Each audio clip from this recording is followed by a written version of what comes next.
ದಲಿತರ ಬದುಕು ತುಂಬ ದುಸ್ತರವಾಗಿತ್ತು.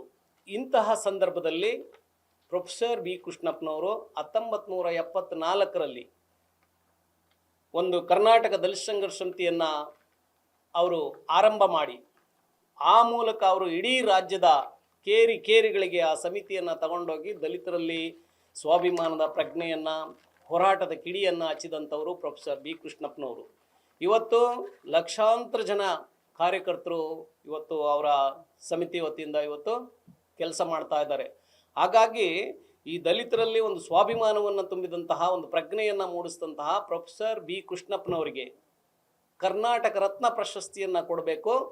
ಮತ್ತು ಏನು ಜೂನ್ 9 ಪ್ರೊಫೆಸರ್ ಬಿ ಕೃಷ್ಣಪ್ಪನವರ ಜನ್ಮದಿನ ಏನಿದೆ ಅದನ್ನು ಸರ್ಕಾರಿ ರಜಾರಹಿತ ದಿನವನ್ನಾಗಿ ಸರ್ಕಾರ ಆಚರಿಸಬೇಕು, ಅದನ್ನು ಬಜೆಟಲ್ಲಿ ಘೋಷಣೆ ಮಾಡಬೇಕು ಅಂತಕ್ಕಂಥ ಒಂದು ಒತ್ತಾಯವನ್ನು ಕೂಡ ನಾವು ಈ ಸಂದರ್ಭದಲ್ಲಿ ಮಾಡ್ತಾ ಇದ್ದೀವಿ. ಮತ್ತು ಹಿಂದುಳಿದ ವರ್ಗ ಸಮಾಜ ಕಲ್ಯಾಣ ಇಲಾಖೆಯಲ್ಲಿ ಹೊರಗುತ್ತಿಗೆ ನೌಕರರಾಗಿ ಕೆಲಸ ಮಾಡ್ತಕ್ಕಂಥ, ಅನೇಕ ವರ್ಷಗಳಿಂದ ಕೆಲಸ ಮಾಡ್ತಕ್ಕಂಥ ಏನು ನೌಕರರಿದ್ದಾರೆ ಅವ್ರನ್ನೆಲ್ಲರನ್ನೂ ಕೂಡ ಕಾಯಂಗೊಳಿಸಬೇಕು ಅಂತಕ್ಕಂತಹ ಒಂದು ಒತ್ತಾಯವನ್ನು ಕೂಡ ನಾವು ಈ ಸಂದರ್ಭದಲ್ಲಿ ಮಾಡ್ತಾ ಇದ್ದೇವೆ. ಹಾಗೆಯೇ ಈ PTCL ಆ್ಯಕ್ಟ್ ಏನಿದೆ ಅದು 1978ರಲ್ಲಿ ಅದು ಜಾರಿ ಆಯಿತು. ಆದರೆ ಇತ್ತೀಚಿನ ವರ್ಷಗಳಲ್ಲಿ ಏನಾಗಿದೆ ಅಂತ ಹೇಳಿದ್ರೆ, ಈ ಹೈಕೋರ್ಟು, ಸುಪ್ರೀಂ ಕೋರ್ಟ್ಗಳು ಆದೇಶವನ್ನು ದಲಿತರಿಗೆ ವಿರುದ್ಧವಾಗಿ ಮಾಡೋದ್ರ ಮೂಲಕ ದಲಿತರು ಇವತ್ತು ಭೂಮಿಯನ್ನು ಕಳ್ಕೊಂಡು ಬೀದಿ ಪಾಲಾಗ್ತಕ್ಕಂತಹ ಒಂದು ಸಿಚುಯೇಷನ್ನು ಕ್ರಿಯೇಟ್ ಆಗ್ತಾ ಇದೆ. ಈ ಅಧಿಕಾರಿಗಳು ಮಾಡ್ತಕ್ಕಂತಹ ಎಡವಟ್ಟಿನಿಂದ ಇವೆಲ್ಲವೂ ಕೂಡ ಆಗ್ತಾ ಇದ್ದಾವೆ.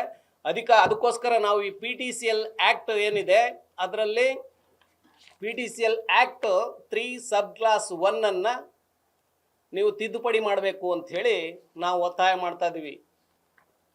ಈ 3 ಸಬ್ ಕ್ಲಾಸ್ 1 ಏನು ಹೇಳುತ್ತೆ ಅಂತ ಹೇಳಿದ್ರೆ, ಅದರಲ್ಲಿ ಬರ್ಕೊಂಡಿದ್ದಾರೆ ಅವರು ಸರ್ಟನ್ ಲ್ಯಾಂಡ್ ಬದಲಿಗೆ ಗ್ರಾಂಟೆಡ್ ಲ್ಯಾಂಡ್ ಅಂತ ಹೇಳಿ ಅವರು ತಿದ್ದುಪಡಿ ಮಾಡ್ಕೊಂಡಿದ್ದಾರೆ. ಅದಕ್ಕೋಸ್ಕರ ನಾವೇನು ಹೇಳ್ತಾ ಇದ್ದೀವಿ ಅಂತ ಹೇಳಿದ್ರೆ, ಇದು ಸರ್ಟನ್ ಲ್ಯಾಂಡೇ ಹೊರತು ಗ್ರಾಂಟೆಡ್ ಲ್ಯಾಂಡ್ ಅಲ್ಲ. ಹಾಗಾಗಿ ಸರ್ಟನ್ ಲ್ಯಾಂಡನ್ನೇ ನೀವು ತಿದ್ದುಪಡಿ ಮಾಡಬೇಕು, ಗ್ರಾಂಟೆಡ್ ಲ್ಯಾಂಡ್ ಅಂತಕ್ಕಂಥ ಒಂದು ಪದವನ್ನು ನೀವು ತೆಗೆದುಹಾಕಬೇಕು ಅಂತಕ್ಕಂತಹ ಒಂದು ಒತ್ತಾಯವನ್ನು ಕೂಡ ನಾವು ಈ ಸಂದರ್ಭದಲ್ಲಿ ನಾವು ಮಾಡ್ತಾ ಇದ್ವಿ. ಹಾಗಾಗಿ ಇವತ್ತು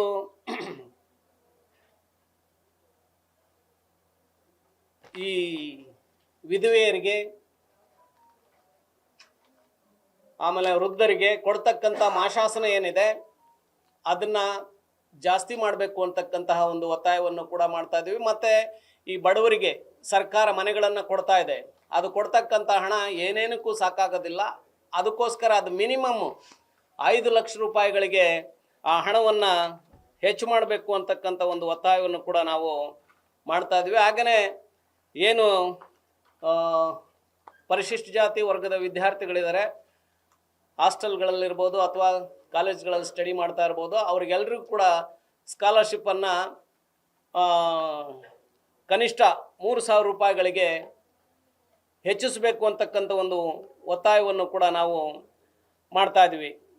ಆ ನಂತರದಲ್ಲಿ ಈ ಡಾಕ್ಟರ್ ಬಾಬು ಜಗಜೀವನ್ ರಾಮ್ ಚರ್ಮ ಕೈಗಾರಿಕಾ ಅಭಿವೃದ್ಧಿ ನಿಗಮಕ್ಕೆ 500 ಕೋಟಿ ರೂಪಾಯಿ ಅನುದಾನವನ್ನು ಬಿಡುಗಡೆ ಮಾಡಬೇಕು ಅಂತಕ್ಕಂಥ ಒಂದು ಒತ್ತಾಯವನ್ನು ಕೂಡ ನಾವು ಇಲ್ಲಿ ಮಾಡ್ತಾ ಇದ್ದೀವಿ. ಹಾಗೆಯೇ ವಸತಿಹೀನರಿಗೆ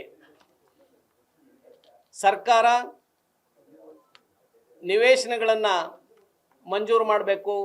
ಒಂದು ವೇಳೆ ಸರ್ಕಾರಿ ಭೂಮಿ ಇಲ್ಲ ಅಂತ ಹೇಳಿದ್ರೆ ಲ್ಯಾಂಡ್ ಅಕ್ವಿಷನ್ ಮಾಡೋದ್ರ ಮೂಲಕ ಬಡವರಿಗೆ ಭೂಮಿಯನ್ನು ಕೊಡಬೇಕು ಅಂತಕ್ಕಂತಹ ಒಂದು ಸೈಡ್ ನಿವೇಶನಗಳನ್ನು ಕೊಡಬೇಕು ಅಂತಕ್ಕಂಥ ಒಂದು ಒತ್ತಾಯವನ್ನು ಮಾಡಿಕೊಂಡು ಒಟ್ಟು ಸುಮಾರು 17 ಬೇಡಿಕೆಗಳನ್ನು ನಾವು ಇಟ್ಟಿದ್ದೀವಿ. ಈ 17 ಬೇಡಿಕೆಗಳನ್ನು ಸರ್ಕಾರ ಈಡೇರಿಸಬೇಕು ಅಂತಕ್ಕಂಥ ಒತ್ತಾಯವನ್ನು ನಾವು ಮಾಡ್ತಾ ಇದ್ವಿ. ಇದಕ್ಕೆ ಸಂಬಂಧಪಟ್ಟಂಗೆ ಇದೇ ಮಾರ್ಚ್ 11ನೇ ತಾರೀಕು ಬೆಂಗಳೂರಿನ ಫ್ರೀಡಮ್ ಪಾರ್ಕ್ನಲ್ಲಿ ಬೃಹತ್ ಪ್ರತಿಭಟನಾ ಒಂದು ಸಮಾವೇಶವನ್ನು ನಾವು ಕರ್ನಾಟಕ ದಲಿತ ಸಂಘರ್ಷ ಸಮಿತಿ ವತಿಯಿಂದ ನಾವು ಹಮ್ಮಿಕೊಂಡಿದ್ದೀವಿ. ಈ ರಾಜ್ಯದ 31 ಜಿಲ್ಲೆಯ 236 ತಾಲೂಕುಗಳ ಎಲ್ಲ ಕಾರ್ಯಕರ್ತರು ಬೆಂಗಳೂರು ಫ್ರೀಡಂ ಪಾರ್ಕಿಗೆ ನಾವೆಲ್ಲ ಅಲ್ಲಿ ಸಮಾವೇಶಗೊಳ್ತೀವಿ. ಅವತ್ತು ನಾವು ಸರ್ಕಾರಕ್ಕೆ ಒಂದು ಎಚ್ಚರಿಕೆಯನ್ನು ಕೊಡ್ತೀವಿ. ನಮ್ಮ ಬೇಡಿಕೆಗಳು ಈಡೇರಬೇಕು ಅಂತಕ್ಕಂಥ ಒಂದು ಒತ್ತಾಯವನ್ನು ಕೂಡ ನಾವು ಈ ಸಂದರ್ಭದಲ್ಲಿ